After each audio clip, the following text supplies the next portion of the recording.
നടന്മാരായ കമൽഹാസൻ, തൃഷ കൃഷ്ണൻ, സിംബു എന്നിവർ വരാനിരിക്കുന്ന മണിരത്നം ചിത്രമായ തഗ് ലൈഫിന്റെ പ്രമോഷന്റെ തിരക്കിലാണ്. പ്രമോഷനുകൾക്കിടയിൽ കമൽ 2 തവണ വിവാഹം കഴിച്ചതിനെക്കുറിച്ച് മറ്റ് താരങ്ങളുടെ വിവാഹത്തെക്കുറിച്ചുള്ള അഭിപ്രായവും അവതാരകൻ ചോദിച്ചു. ഞാൻ വിവാഹത്തിൽ വിശ്വസിക്കുന്നില്ല, അത് സംഭവിച്ചാലും കുഴപ്പമില്ല, അങ്ങനെ സംഭവിച്ചിട്ടില്ലെങ്കിലും കുഴപ്പമില്ല എന്നാണ് തൃഷ മറുപടി നൽകിയത്. വിവാഹത്തെക്കുറിച്ച് കമലിനോട് ചോദിച്ചപ്പോൾ 1 പതിറ്റാണ്ട് മുമ്പ് ജോൺ ബ്രിട്ടാസുമായുള്ള ഒരു സംഭവം അദ്ദേഹം വിവരിച്ചു. 10-15 വർഷം മുൻപ് നടന്ന ഒരു സംഭവമാണ്. എന്റെ വളരെ അടുത്ത സുഹൃത്തു കൂടിയായ ജോൺ ബ്രിട്ടാസ് എം പി ഒരിക്കൽ എന്നോട് ഒരു ചോദ്യം ചോദിച്ചു, അതും കുറെ കോളേജ് വിദ്യാർത്ഥികളുടെ മുന്നിൽ വെച്ച. നിങ്ങൾ വളരെ നല്ലൊരു ബ്രാഹ്മണ കുടുംബത്തിൽ നിന്ന് വരുന്നയാളാണ്, എന്നിട്ട് പോലും 2 വിവാഹം കഴിച്ചത് എന്തിനാ എന്ന് ജോൺ ബ്രിട്ടാസ് ചോദിച്ചു. നല്ല കുടുംബം എന്നതിന് ഒരാളുടെ വിവാഹ ജീവിതവുമായി എന്താണ് ബന്ധമെന്ന് ഞാൻ തിരിച്ചു ചോദിച്ചു.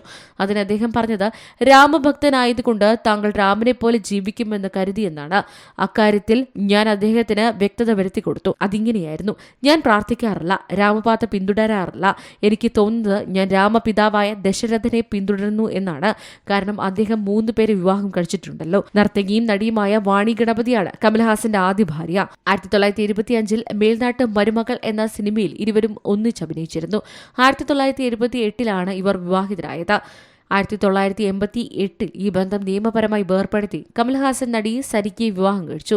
കമൽഹാസന്റെയും സരികയുടെയും മക്കളാണ് ശ്രുതിഹാസനും അക്ഷരഹാസനും. സരികയും കമലും 2004 വേർപിരിഞ്ഞു. 2005 മുതൽ 2016 വരെ നടി ഗൗതമിക്കൊപ്പമായിരുന്നു അദ്ദേഹത്തിന്റെ ജീവിതം. Entertainment desk, Zee Malayalam news.